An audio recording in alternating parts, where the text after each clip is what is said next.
देखो सर, अब बात करेंगे अडानी विल्मर के बारे में। अडानी विल्मर की वीडियो थोड़ा सा साइकोलॉजी पर आधारित है, थोड़ा सा समझना है इस चीज़ को। देखो सर, साइकोलॉजी पकड़ लेना, सब कुछ आपको समझ में आने वाला है। कंटिन्यू रेड की तरफ आए तो उस कंपनी के अंदर टेक्निकल जो चीज़ें बताऊँ, थोड़ा सा हमें पीछे की तरफ होना चाहिए। हाल में आपको बोनस देते हुए देखने को मिला है। कंपनी के बारे में अगर एक चीज़ देखें तो लगातार कंपनी प्रॉफिट कर रही है, चाहे उतार चढ़ाव के साथ कर रही है, पर कर रही है प्रॉफिट में। 13% की हिस्सेदारी बेची जा रही है। मैंने कहा सर आप लिंक भेज दो, मैं इसके बारे में देखूंगा। फिर मैंने रात को करीब 1-1:30 बजे करीब इसके बारे में देखा और सोचा, जितना भी वो अपनी चीज़ों को बहुत बड़ा बड़ा कर आपको पैसा बताएं, ये बताएं, कार दिखाएं, वो दिखाएं, ये दिखाएं, तो बिल्कुल उनके चक्करों में नहीं आना है भैया। उन्होंने क्या रणनीति खेली, आपको एक चीज़ बताऊंगा सर, कि पैसा किस लिए ज़रूरी है और पैसा किस लिए हमारी गलती को सुधार सकता है। ध्यान रखना।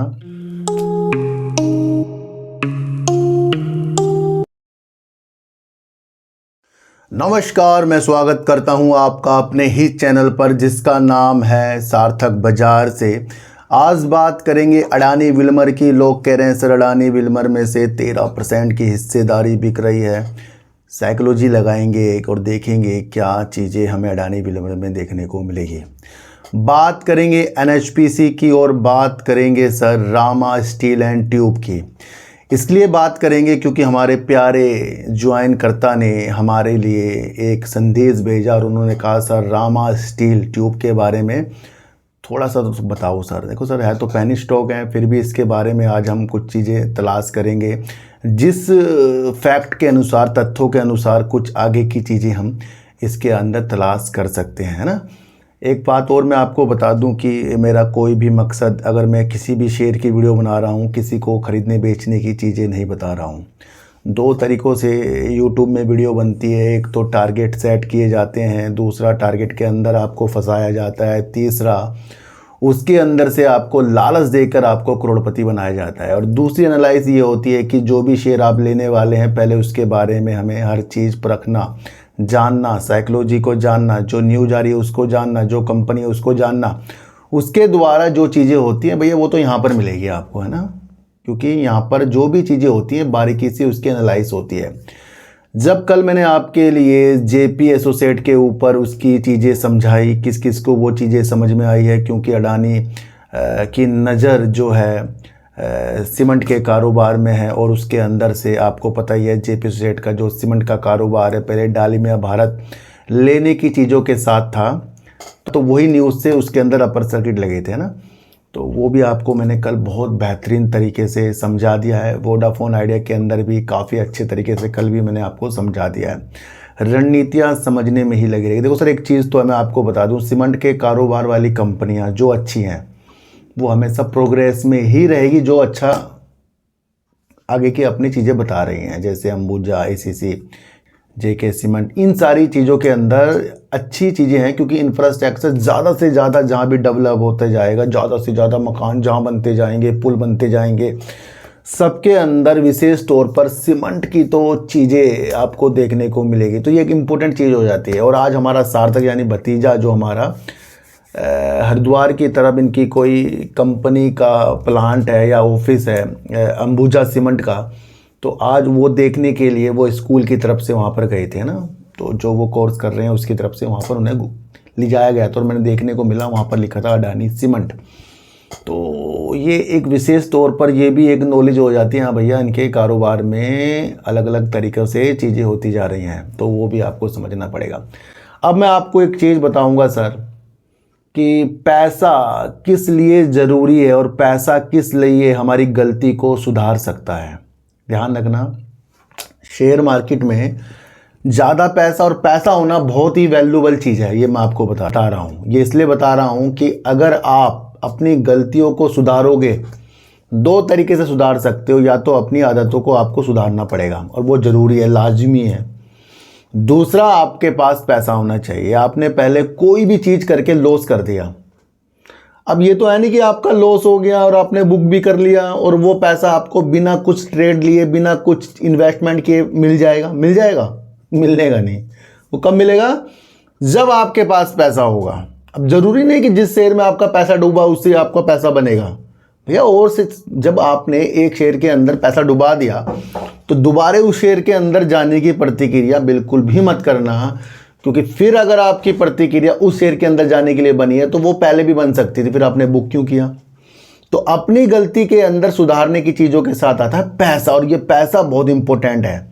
इसलिए अपने पैसे को बड़ी ही चालाकी तरीके से अच्छा करना है, लालच को दूर करना है। जितना हम लालच करते जाएंगे उतने कुछ लोगों को यहाँ पर हमें ठगने के अवसर मिलते जाएंगे। मैं आपको बता दूं, जितना भी वो अपनी चीज़ों को बहुत बड़ा बड़ा कर आपको पैसा बताएं, ये बताएं, कार दिखाएं, वो दिखाएं, ये दिखाएं, तो बिल्कुल उनके चक्करों में नहीं आना है भैया। उन्होंने क्या रणनीति खेली है, क्या कहाँ से उनका पैसा आ रहा है, कहाँ से वो चीज़ें कर रहे हैं, बिल्कुल भी नहीं किसी के पैसों की तरफ देखना।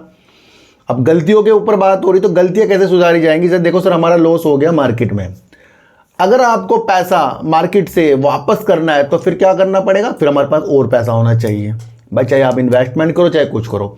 फिर जब दोबारा आप पैसा लगाते हो फिर क्या करोगे, आप पहली गलतियों में सुधार करना है। और वो कब आएगा, जब आप अंदर अपने धैर्यता, लालच को कम कर देंगे, धैर्यता को बढ़ा देंगे, सोचने समझने की शक्ति को बढ़ा देंगे, साइकोलॉजी को बढ़ा देंगे, पहली गलतियों से सीखेंगे और एनालाइज करने के तरीके और जो न्यूज आ रही हैं उसको भापेंगे, तो लाजमी आपका पैसा यहीं से पूरा होगा। पर वो तब होगा जब आपके पास और पैसा होगा। तो इंपॉर्टेंट क्या चीज़ है यहाँ पर, सुधरना और दूसरा पैसा।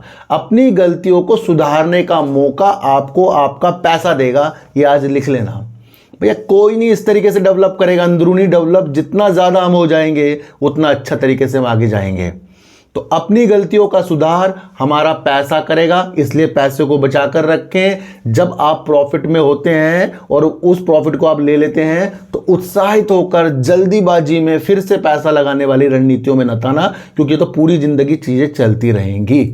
इसलिए बचाना है और अलग से किसी तरफ से अपना कुछ अलग अलग चीज़ें करनी है जो आपको अच्छा कर सके।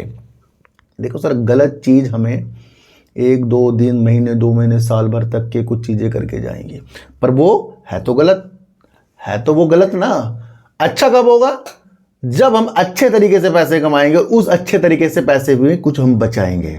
तो आपकी गलतियों या मेरी गलतियों की सुधार अगर हमारे अंदर है तो हमारा पैसा करेगा, और पैसा लगाकर ही पैसा बनता है। और अगर हम सुधर जाए, हमारे पास पैसा ही ना हो लगाने के लिए, फिर क्या होगा। तो दोनों इंपॉर्टेंट चीज़ है जहां पर आप अपने पैसों को अपने माइंड से बढ़ा सकते हैं ना। तो किसी की चीज़ों के अंदर आपको नहीं आना है, ये आपको डिसाइड करना है कि आज की शिक्षा से आपको क्या क्या चीज़ें मिल रही हैं। NHPC देश की एक बड़ी कंपनी जो जल विद्युत की उत्पादन और परामर्श और अन्य चीज़ों के क्षेत्र में, जैसे पवन सोलर के क्षेत्र में भी चीज़ें अपनी अच्छी तरह देख रहा है।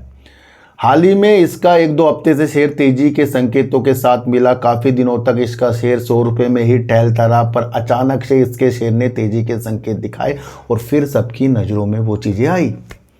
जब आपको कुछ चीज़ें किसी शेयर के बारे में पता लग जाए और वो एक्चुअल में इस तरीके से हो कि देश की बड़ी कंपनी जल विद्युत में, NTPC थर्मल पावर में, या कोई भी बड़ी कंपनी जब आपको पता लग जाए और वो कहीं कम रेट पर आपको मिल रही है, तो फिर उसके अंदर लंबे समय के विषय बनाने चाहिए। और शॉर्ट टर्म में तो आप जब भी कभी भी बना सकते हो, पर ये अंदेशे करना कि ये कंपनी बेकार है तो लाजमी फिर हम मार्केट में काम नहीं कर सकते। देखो सर, 2-4 रुपये ऊपर, 2-4 रुपये नीचे, ये तो कोई भी शेयर करेगा। हमें अंदरूनी मजबूत कैसे बनाएगा, तो वो होता है शेयर को रखने के लिए। मंदी आएगी, तेजी आएगी, गिरावट होगी, उछाल होंगे, हर एक चीज़ होगी, हर एक चीज़ें चलती रहेंगी, पर आप अपनी चीज़ों को समझे, कंपनी का फंडामेंटल, कंपनी की आगे की आकांक्षा को देखकर आप अपनी चीज़ों को सही करना है, ना कि किसी के बताने पर कि भैया यहाँ खरीद लो और 129 रुपये में बेच देना। बिल्कुल भी ऐसे चक्रों में बिल्कुल भी नहीं आपको पड़ना है। देखो सर, इसकी कई परियोजना चल रही है, इसके बारे में मैं आपको बता चुका हूँ। वो परियोजना अभी पाइपलाइन में यानी बन रही है, वो हो रही है, चाहे वो सुबनसिरी हो, दिबांग हो। सुबनसिरी आपको पता ही है 2000 मेगावाट की है, और दिबांग आपको पता है 2880 मेगावाट की है। टोटल 4880 मेगावाट की तो यही हो गई। फिर और भी परियोजना इसकी अरुणाचल प्रदेश में है, हिमाचल प्रदेश में है, जम्मू एंड कश्मीर में है, और एक ऐसी 2-3 परियोजना है जिसके लिए पाकिस्तान भी इंडिया आया है, ताकि वो चीज़ें देख रहा है कि भैया जो हम इंडिया वाले कुछ प्रोजेक्ट में काम कर रहे हैं, जो मैंने आपको बीते दिन वीडियो बनाई थी, तो उसके लिए भी चीज़ें हैं। तो वो भी जब चीज़ें सही हो जाएंगी तो वहाँ से भी इसकी क्षमता बढ़ जाएगी। दूसरा, अभी मैंने एक न्यूज़ देखी कि पुरानी एक न्यूज़ देखी सर, जो एक कमला परियोजना है जल विद्युत की, जो 1800 मेगावाट की है। ये अचानक से मेरे सामने आ गई है, तो काफ़ी 1-2 साल पुरानी है शायद, लेकिन इसे समझना है, इससे समझने से थोड़ी चीज़ें मिलेंगी। ये 1800 मेगावाट के कमला परियोजना जो थी, ये निजी डेवलपर होते हैं, यानी कि एक सरकारी कंपनी कौन सी, एनएचपीसी, इसी तरीके से कोई प्राइवेट कंपनियां होंगी। अब उससे हस्तांतरित कर दिया गया है एनएचपीसी में, उसको ये मंजूरी मिलने की चीज़ें हमारे सामने आई थी। ये पुरानी न्यूज़ है, पर ये एक डेवलप कर रही है कि भैया निजी हाथों से इसको एक मंजूरी मिल गई। जो पहले बना रहे थे, अब ये उस चीज़ के लिए निर्माण करेगी, वो एक मंजूरी थी। अब ये हुआ नहीं हुआ, वो बात की बात है, पर ये एक पॉजिटिव संकेत डाल रहा है। दूसरा, आपको समझना है कि जब भी ऐसी ऐसी कंपनियों के अंदर बड़ी बड़ी चीज़ें जुड़ जाती हैं, और ख़ासकर एलआईसी जैसी चीज़ें, एलआईसी जब भी कभी किसी कंपनी में अपना निवेश करेगा, वो बहुत सुचारू तरीके से करेगा। आजकल तो एलआईसी का शेयर आपको अच्छे आसमान छूता हुआ देखने को मिल रहा है। देखो, तो एलआईसी के अंदर भी मैंने आपकी बहुत अच्छी साइकोलॉजी बनाई थी। देश की बड़ी बीमा करत कंपनी है, नीचे है तो क्या हुआ, पर उसका व्यापार देखो, उसका निवेश करने का तरीका देखो, तो वहाँ भी एक साइकोलॉजी इसके अंदर बनाई गई थी एलआईसी में। एलआईसी अभी आपको देखने को मिला है एसजेवीएन में अपनी होल्डिंग बढ़ा रहे हैं, वो भी जल विद्युत की कंपनियों के अनुसार है। समझ में आ रहा? दूसरा, जून का हम शेयर होल्डिंग पैटर्न देख रहे हैं, तो इसके अंदर भी एलआईसी ने अपनी होल्डिंग को बढ़ाया है। सितंबर 2023 से लगातार जब भी शेयर होल्डिंग पैटर्न हमारे सामने आता है, एलआईसी अपनी होल्डिंग को बढ़ा रहा है। अब जाकर एलआईसी की एनएचपीसी में अभी जो जून क्वार्टर के अंदर हमें शेयर होल्डिंग पैटर्न देखने को मिला, तो उसके अंदर एलआईसी का 3.84% का स्टेक आ गया है। और यहीं पर आपको देखने को ये मिल रहा है कि एफआईज ने भी एनएचपीसी के अंदर जून 2024 के शेयर होल्डिंग के पैटर्न के अनुसार अपनी होल्डिंग को बढ़ाया, जो अब हो गई है करीब 8.96% हो गई है। तो यहाँ पर दोनों ने अपनी एफआईज और अपना एलआईसी अपनी होल्डिंग को बढ़ाते हुए एनएचपीसी के अंदर दिख रहे हैं। देखो सर, ये एक संकेत होते हैं। मैं एफआईज की तो बात करता नहीं, पर एलआईसी की मुझे यकीन है उसके ऊपर कि वो जब भी किसी में स्टेक लेगा, एक तो वो जानदार होगा, यानी कि दूर तक के देखने की चीज़ों के साथ होगा। दूसरा, अगर आप समझते हैं कि नवकरणीय ऊर्जा के अंदर जल विद्युत कितना असर डाल सकता है, तब आपको चीज़ें वो समझनी है। तो ये मुझे लगता है कि आपको यहाँ पर कुछ चीज़ें समझ में आ गई होगी।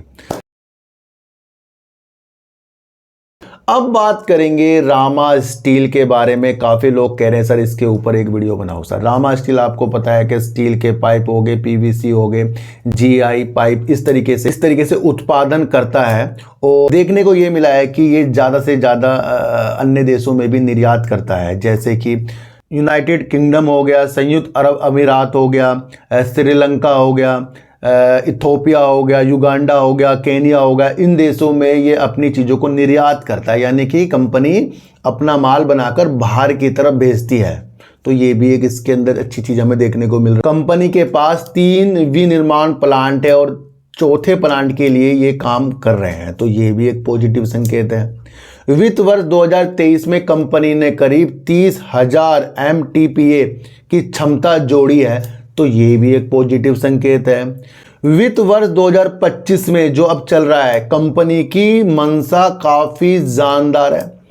वो कह रही है कि अपनी क्षमता को वित्त वर्ष 2025 में करीब 3,94,000 मैट्रिक टन तक बढ़ाने की दिशा में वर्क कर रहा है। तो ये भी इम्पोर्टेंट है। अभी 1 साल है, लेकिन इम्पोर्टेंट है, ये भी चीज़ सुनने को अच्छी लग रही है। दूसरा, अगर हम एक चीज़ देखें, कंपनी उस और भी कदम रख रही है, जैसे कि सिटी गैस डिस्ट्रीब्यूशन और सोलर एनर्जी जनरेशन, जो आजकल आपको ज़्यादा चल रहा है, सोलर एनर्जी जनरेशन यूनिट को भी स्टील पाइप और ट्यूब आपूर्ति कराने की चीज़ों के साथ भी काम कर रहा है। तो कंपनी का ये भी एक चीज़ हो रही है। कंपनी और एक अच्छी चीज़ देख रही है, और वो देख रही है सरकारी क्षेत्र में यानी कि गवर्नमेंट सेक्टर में भी अपनी स्टील पाइप और अपनी ट्यूब जो भी सप्लाई जो भी काम करता है उसको ये अपेक्षित उच्च मार्जिन वाली सरकारी क्षेत्र की मांग को पूरा करने के लिए भी कंपनी अपनी चीज़ों को देख रहा है। कंपनी ने अभी हाल ही में आपको बोनस देते हुए देखने को मिला है। कंपनी के बारे में अगर एक चीज़ देखें तो लगातार कंपनी प्रॉफिट कर रही है, चाहे उतार चढ़ाव के साथ कर रही है पर कर रही है प्रॉफिट, कंपनी लॉस नहीं कर रही है। तो ये भी एक चीज़ इसके अंदर है। कंपनी अपने कर्जे को कम करती जा रही है, तो ये भी इसके अंदर एक चीज़ देखने को लिए है। दूसरा, अगर हम इसकी मार्केट कैप देखें तो कंपनी का मार्केट कैप का 1556 करोड़ का मार्केट कैप है। कंपनी का हाई जो है करीब 16 रुपये 80 पैसे का हाई साल भर में और 9 रुपये 90 पैसे को इसने साल भर में दिखाया है। तो अभी अपने लो की तरफ चल रही है। अभी इसके शेयर प्राइस करीब 10 रुपये करीब का इसका शेयर प्राइस चल रहा है। देखो सर, जब कोई कंपनी कंटिन्यू रेड की तरफ आए तो उस कंपनी के अंदर टेक्निकल जो चीज़ें बताऊँ थोड़ा सा हमें पीछे की तरफ होना चाहिए, जब तक कि वो जहाँ से गिर रही है गिरते गिरते गिरते थोड़ा सा उजाला हमें ना दिखाए। तो अभी ये डाउन की तरफ चल रहा है ये। फिर भी जिस तरीके से ये सरकारी क्षेत्र की तरफ अपनी क्षमता को 2025 तक 2,94,000 मैट्रिक टन की तरफ बढ़ाने की दिशा में काम कर रही है, अपने विनिर्माण प्लांट में अच्छे तरीके से काम कर रही है और देश भर में जिस तरीके से मैंने आपको बताया निर्यात करने की स्थितियों के अंदर है। अब आप एक चीज़ समझो कि जब ये कंपनी सिटी डिस्ट्रीब्यूशन और सोलर एनर्जी जनरेशन की तरफ यूनिट की तरफ अपनी चीज़ों को आपूर्ति कराने की दिशा देख रही है, तो ये भी एक पॉजिटिव संकेत है। देखो सर, एक चीज़ मैं आपको बताऊं, जैसे जैसे जैसे दिन बीतते जाएंगे वैसे वैसे हम उस सहूलियत के अनुसार आते जाएंगे जहां पर हम ज़्यादा काम ना करके कुछ आगे की चीज़ें कर लेते हैं। जैसे आपने पहले देखा होगा कि गृहिणी घर में पहले कपड़े धोती थी, ये वो धोती तो अब भी है, पर क्या है अब ये मशीन आ गई है। पहले सिलबट्टे में आपको देखने को मिला होगा मसाले मुसले कूटते थे, अब क्या हो गया मशीन आ गई है। इसी तरीके से जितना ज़्यादा आगे जाकर स्टील और ट्यूब में वर्क होगा तो इन कंपनियों के लिए चीज़ें आसान होती जाएंगी। यानी कि कंपनी की जब प्रोडक्शन कर रही है, कंपनी की सेल्स हो रही है, कंपनी की चीज़ें अच्छी हो रही हैं और आगे की चीज़ें ये सरकारी क्षेत्र के लिए देख रही है और अपनी क्षमता बढ़ाने के लिए देख रही है, तो कंपनी आगे जाकर अच्छी हो सकती है। ये चीज़ें मैं आपको समझा रहा हूँ। दूसरा, अगर इसकी हम मार्च 2023 की सेल्स देखें तो करीब 399 करोड़ रुपए करीब की सेल्स थी और 11 करोड़ 67 लाख का कंपनी ने प्रॉफिट कर दिया। कंपनी ने प्रॉफिट कर दिया था 2023 में। अभी हाल ही में देखने को मिला मार्च 2024 में, अभी क्वार्टर 1 का भी ये रिजल्ट आने वाला। मार्च 2024 में कंपनी ने अपनी सेल्स को घटाकर 268 करोड़ से सेल कर दी और करीब 7 करोड़ का इन्होंने प्रॉफिट 2024 में किया। कंपनी, एक बात बताऊं, कर तो प्रॉफिट ही रही है, ये आपको समझकर चलना है। दूसरा, अगर इसका हम रिजर्व देखें तो कंपनी के पास 181 करोड़ रुपए का भंडार है। दूसरा, उधार अगर हम कंपनी में देखें तो करीब 145 करोड़ रुपए का कंपनी के अंदर उधार है। प्रमोटर ने अपनी होल्डिंग को घटाया है, जो घटकर अब हो गई है करीब 56.33% की हो गई है। एफआईज भी अपनी होल्डिंग को घटा रहे हैं, जो नाम मात्र के हैं, जो 0.05% के हैं। दिसंबर 2023 के बाद डीआईस इसके अंदर से गायब हो गए हैं। पब्लिक इस कंपनी के अंदर है 43.62% की है। तो आने वाला समय इसकी चीज़ों, इसके shareholding pattern, sales, reserve, इन सारी चीज़ों को भापकर ऐसा लगता है कंपनी आगे जाकर प्रोग्रेस कर सकती है। ये लग रहा है कि भाई जिस तरीके से चीज़ें हैं, तो जिस तरह से प्रॉफिट भी लगातार कर रही है, चाहे उतार चढ़ाव में कर रही है पर कर रही है, पर जैसे जैसे आगे का बजट की स्थितियां, आगे की चीज़ें, डेवलप करने वाली चीज़ें और फिर इसका अलग अलग सेगमेंट में उतरना, ये लाजमी एक चीज़ हमें सही दिखा रहा है ना। फिर भी है ये पेनी स्टॉक और ये मैंने आपको इसके बारे में बता दिया। अब आपको ये कैसा लगा शेयर एक बार मुझे बता देना। देखो सर, अब बात करेंगे अडानी विल्मर के बारे में। देखो सर, अब बात करेंगे अडानी विल्मर के बारे में। अडानी विल्मर की वीडियो थोड़ा सा साइकोलॉजी पर आधारित है, थोड़ा सा समझना इस चीज़ को। देखो सर, साइकोलॉजी पकड़ लेना, सब कुछ आपको समझ में आने वाला है। मेरे पास कल यूट्यूब में कमेंट आए हैं, व्हाट्सएप में कमेंट आए हैं कि अडानी विल्मर में 13% की हिस्सेदारी बेची जा रही है। मैंने कहा सर आप लिंक भेज दो, मैं इसके बारे में देखूंगा। फिर मैंने रात को करीब 1-1:30 बजे करीब इसके बारे में देखा और सोचा कि क्या ये जो होल्डिंग कम हो रही है लाजमी हमारे लिए खतरे की घंटी है या एक अच्छी दिशा ही दिखा रहा है। और ये मुझे अच्छी दिशा दिखा रहा है। क्यों दिखा रहा है? देखो सर, सबसे पहले कुछ नियमों को समझेंगे। सेबी के अनुसार जो भी कंपनी लिस्ट होती है, सेबी के अनुसार जो भी कंपनी मार्केट में लिस्ट होती है, अगर उसके अंदर प्रमोटर की होल्डिंग 75% से ज़्यादा है तो 3 साल के अंदर अपनी होल्डिंग को कम करके 75% में लाना एक उनका नियम है। तो नियम के अनुसार जो भी चीज़ें हो रही हैं उस अनुसार देखा यह जा रहा है कि जो इसके अंदर विल्मर ग्रुप और अडानी ग्रुप, देखो सर, अडानी ग्रुप और विल्मर ग्रुप एक ज्वाइंट वेंचर बना, तभी बना ये अडानी विल्मर। विल्मर बाहर का, अडानी यहाँ का, तो अडानी विल्मर, तब जाकर ये कंपनी बनी। क्यों बनी? क्योंकि इसके अंदर सबसे ज़्यादा दोनों ही प्रमोटर बैठे हैं और दोनों बराबर बराबर हिस्सेदारी के साथ कंपनी के अंदर है ना। तो ये भी आपको थोड़ा समझना है। अभी इसके अंदर संयुक्त में दोनों की जो होल्डिंग है करीब 87.88% है, यानी कि 87.88% है, जिसमें अडानी की जो होगी 43.94%, विल्मर की कितनी है? 43.94%, टोटल होगी 87.88%। अब ये 75% से ज़्यादा है। सेबी के नियम के अनुसार अभी मैंने आपको समझाया कि 75% होना अनिवार्य है। अभी समझते जाना, थोड़ी सी आगे कुछ और चीज़ निकलेगी इससे। सर देखो सर, मेरा अलग स्टाइल है मार्केट में काम करने का, और लाजमी इस स्टाइल से जब तक के हमने होश संभाला, क्योंकि मैंने आपको बताया ना 5-6 महीने मेरे बेकार गए हैं।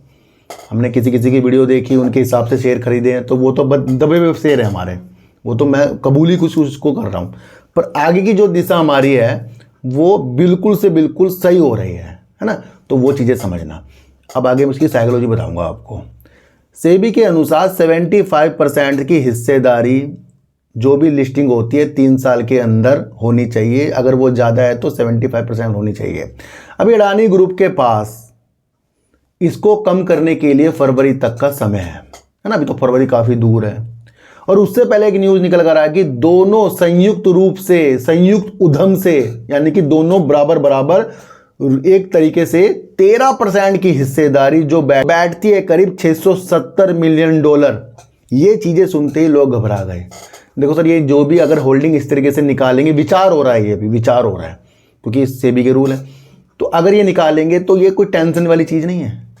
और सेबी का रूल है कि 75% से अगर ज़्यादा तो 3 साल में करनी है, और जो 25% तक के जनता के लिए भी चीज़ें रखनी है कि भैया जनता भी इसके अंदर अपनी होल्डिंग को देख सकता है। तो मैं आपको एक चीज़ और इसमें समझा रहा हूँ कि अभी हाल ही में आपको एक न्यूज़ देखने को मिली थी जिसकी वजह से शेयर काफ़ी टूट गया था, जहाँ पर हमारे सामने निकल कर आ रहा था कि अडानी ग्रुप यानी कि अडानी विल्मर, इसके अंदर से अडानी विल्मर में से अडानी जी निकलने चाह रहे हैं और वो अपनी पूरी की पूरी हिस्सेदारी बेचेंगे। ये एक न्यूज़ आ रही थी और इनकी हिस्सेदारी कितनी है? 43.94%। डेंजर न्यूज़ थी हमारे लिए। पर अच्छा मूल्यांकन ना मिलने की वजह से अडानी ग्रुप ने इसको ठंडे बस्ते में डाला हुआ था और उसके बाद से कोई हमें न्यूज़ नहीं मिली और असमंजस था कि अब इस अडानी विल्मर के साथ होगा क्या। समझो थोड़ी सी बात को। यहाँ पर 43.94% वाली चीज़ों के साथ बात नहीं हो रही। अब वो तो न्यूज़ ही पता नहीं कहाँ रल गई है। पर अगर दोनों मिलकर अपनी 13% की हिस्सेदारी को चीज़ें कर रहे हैं तो इसका मतलब बाकी तो वो इसके अंदर बैठे ही हैं। फिर अडानी, गौतम अडानी जी इसके अंदर फिर बैठी हैं ना, वो तो 13% दोनों आधे आधे करके करेंगे इस काम को। पर जो पहले एक न्यूज़ निकल कर आई थी जिसकी वजह से शेयर गिरा था, अब वो न्यूज़ क्या पता बाद में आए या ना आए, उसका भी वेट करना है हमें, है ना। तो ये अभी जो 13% वाली चीज़ें हैं ये ज़्यादा इंपॉर्टेंट यानी टेंशन वाली चीज़ें नहीं हैं जो पहले थी। किस किस को ये चीज़ें समझ में आ रही है सर? थोड़ी चीज़ों को हम समझते हैं फिर उसके बाद अपनी एनालाइज को आगे बढ़ाते हैं। तो अडानी विल्मर भैया मसालों में जिस दिन उतर गया, अलग अलग रणनीतियों के साथ अभी इसके चीज़ें भी अच्छी हो रही हैं, प्रॉफिट भी 2 क्वार्टर से लगातार अच्छा दे रहा है, चाहे कम कर दिया हो लेकिन दे रहा है प्रॉफिट ना, लॉस से प्रॉफिट में आया है। अब आगे का हम क्वार्टर देखेंगे कैसा होगा। तो ये न्यूज़ को थोड़ा सा हल्के में लेकर और रणनीतियों को समझकर आपको वर्क करना है। तो एनएचपीसी के अंदर एलआईसी और एफआईज ने अपनी होल्डिंग बढ़ाई तो वो एक जानदार चीज़ एनएचपीसी के लिए है। रामा स्टील अपने वर्क और अपने निर्यात और अपनी चीज़ें बताकर जो हमारे सामने फैक्ट के अनुसार ये हमें अच्छा लग रहा है, पर ये चीज़ें आपको समझनी है, अभी है ये थोड़ा सा पेनी स्टॉक, उस चीज़ को समझना है ना। आगे की दृष्टि अगर आगे तक, काफ़ी आगे तक देखी जाए तो हो सकता है ये शेयर अच्छा भी हो सकता है ना। और अपनी गलतियों को शेयर मार्केट में सिर्फ पैसा सुधार सकता है और आपकी सोच, तो उस पर भी आपको वर्क ज़्यादा से ज़्यादा करना है, नहीं तो शेयर ऊपर नीचे जाते रहेंगे। और समझने वाली चीज़ों को हमें समझना है और टारगेट में बिल्कुल भी नहीं खोना है। किसी को भी शेयरों को खरीदने बेचने की सलाह बिल्कुल भी नहीं है। मेरा चैनल एक एजुकेशनल पर्पस से चैनल बनाया गया है, जहां पर आप सिर्फ इन्फॉर्मेशन इकट्ठा कर सकते हैं और अपनी एनालाइज के तहत ये चीज़ें देख सकते हैं। ये मेरी एनालाइज है और मैंने एनालाइज उसके फंडामेंटल, उसकी न्यूज के अनुसार ही बनाई है। बाकी आपको कैसी एनालाइज करी लगी है कृपया एक बार मुझे बता देना। तो सर, चींटी को आटा दीजिए, गाय को रोटी दीजिए और अपने बच्चों को ज़्यादा से ज़्यादा प्यार कीजिए, क्योंकि बच्चे ही आपकी मासूमियत से किस्मत पलटेंगे। तो फिर मिलेंगे आपसे नई वीडियो के साथ, जब तक के लिए नमस्कार।